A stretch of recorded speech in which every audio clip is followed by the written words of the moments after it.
জনসংযোগ যাত্রায় বেরিয়ে স্ল্যাব ভেঙে আহত হয়েছেন বিধায়ক। কর্মসূচি বন্ধ রেখে ছুটলেন চিকিৎসার জন্য। ঘটনায় পায়ে আঘাত পেয়েছেন চুঁচুড়ার বিধায়ক। জনসংযোগ যাত্রায় বেরিয়ে নিকাশি নালার স্ল্যাব ভেঙে পা ঠুকে গিয়ে বিপত্তি চুঁচুড়ার বিধায়ক অসিত মজুমদারের। এলাকায় উন্নয়ন না হওয়ায় ক্ষোভ প্রকাশ করেছেন স্বয়ং বিধায়ক। যদিও বিধায়কের দাবি আগামী 7 দিনের মধ্যে খোলা নালার ঢাকনা দেওয়া হবে। চুঁচুড়া বিধানসভায় লোকসভা নির্বাচনের শাসক দলে পিছিয়ে পড়ার কারণ খোঁজ নিতে বিভিন্ন জায়গায় জনসংযোগ যাত্রা শুরু করেন চুঁচুড়ার বিধায়ক অসিত মজুমদার। বৃহস্পতিবার বিধানসভার দেবানন্দপুর গ্রাম পঞ্চায়েতের অন্তর্গত বিভিন্ন এলাকা ঘুরে দেখেন তিনি। জনসংযোগের মাঝে মানুষের সমস্ত রকম অভিযোগ শোনেন বিধায়ক। এলাকায় একটি জায়গায় নিকাশি নালার ওপরে থাকা স্ল্যাব ভেঙে পড়ে গিয়ে আঘাত পান চুঁচুড়ার বিধায়ক অসিত মজুমদার। এ বিষয়ে বিধায়ক অসিত মজুমদার বলেন, আজ দেবানন্দপুর গ্রাম পঞ্চায়েতের অন্তর্গত বিভিন্ন এলাকায় মানুষের অভিযোগ শুনতে গিয়েই এই বিপত্তি। তিনি আরো বলেন, নিকাশি জল সহ মানুষের বিভিন্ন অভিযোগ আছে। কাজের মান খুবই নিম্নমানের। আমি নিজেই পড়ে গিয়ে পায়ে আঘাত পাই। বিভিন্ন নিকাশি নালার ওপর ভাঙা স্ল্যাবগুলি নতুন করে মেরামত করার নির্দেশ দেন বিধায়ক। বেরোচ্ছি, মানুষের অভিযোগ আছে, এখানে জলের প্রবলেম আছে, মানুষ ঠিক করে জল পাচ্ছে না। আর এই তো ড্রেনের অবস্থা দেখছেন। আমার সাথে পঞ্চায়েতের প্রধান উপপ্রধান আছে, পঞ্চায়েতের মেম্বাররা আছে। ইমিডিয়েট আজকেই অর্ডার করে কোন ফান্ড থেকে এই কাজগুলো করতে হবে। শুধু এখানে নয়, পুরো দেবানন্দপুর পঞ্চায়েতে যেখানে ড্রেনের উপর স্ল্যাব আছে ভাঙা, সেগুলো 7 দিনের মধ্যে রিপেয়ার করতে হবে। আমি তো নিজেই এই ড্রেনের মধ্যে পড়ে গেলাম এবং জানি না কি হচ্ছে, পাটা ফেলে হাঁটতে পারছি না। ঢুকেছে ডান পা, কিন্তু চোট লেগেছে বা পায়ে। দেখা যাক কি হয়।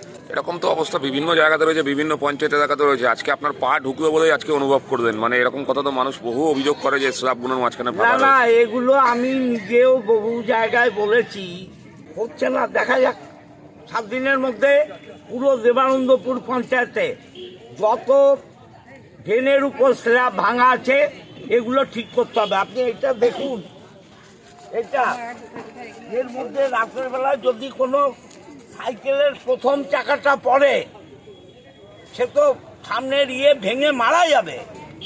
কিন্তু আমার পায়ের উপর দিয়ে গেল, ঠিক আছে। বিজেপি সাংগঠনিক জেলার সাধারণ সম্পাদক সুরেশ সাউ বলেন, আমরা বিধায়কের দ্রুত আরোগ্য কামনা করি। তিনি জানান, এই পরিস্থিতির শিকার হয়েছেন বিধায়ক। প্রত্যেক দিন সাধারণ মানুষ শিকার হন। আজ বিধায়ক মশাই যে দুর্ঘটনার কবলে পড়েছে তাতে আমরা খুবই দুঃখিত এবং স্তম্ভিত। আমরা চাই বিধায়ক মশাই দ্রুত সুস্থ হয়ে উঠুক, কিন্তু বিধায়ক মশাইকে এটা বুঝতে হবে যেই খানাখন্দের শিকার আজকে উনি নিজে হয়েছে, সারা শহরবাসী কিন্তু প্রতিনিয়ত এই খানাখন্দের শিকার হয়। আর এই শিকার হওয়ার পেছনে তিনি এবং তার দলবলেরই কার্যকলাপ রয়েছে। সুতরাং আজকে যে পরিস্থিতি দিয়ে উনি যাচ্ছে সেটা ওনাকে বোঝা উচিত। প্রতিনিয়ত মানুষ কিন্তু এই পরিস্থিতির মধ্যে দিয়ে যায়। তাই আগামী দিন এই খানাখন্দগুলো যেন স্বচ্ছভাবে কাজ করা হয়, সেটার দিকেও যেন উনি নজর রাখেন। রাজেশ দেবনাথের রিপোর্ট, নিউজ নোম্যান্সল্যান্ড, চুঁচুড়া। পশ্চিমবঙ্গের সর্বপ্রথম বিল্ডিং মেটেরিয়ালের শপিং মল এখন বনগাঁতে। শর্মা গৃহ নির্মাণ। বাড়ি তৈরির সমস্ত মেটেরিয়াল পাবেন একই ছাদের নিচে। আমাদের শোরুমে রয়েছে বিভিন্ন রকমের রড, সিমেন্ট, ইট, বালি, খোয়া, বিভিন্ন কোম্পানির বিল্ডিং কেমিক্যালস, সিলভার স্যান্ড। কিনতে হবে না, একবার শোরুমে আসুন ও তার ব্যবহার পদ্ধতি জেনে নিন। ফ্রি হোম ডেলিভারির সাথে বাড়ির A to Z engineer service এবং সুপারভিশন ফ্রি। আছে ফিন্যান্সের সুবিধা। ঠিকানা শর্মা গৃহ নির্মাণ, বনগাঁ পৌরসভার পাশে। ফোন 9332559005।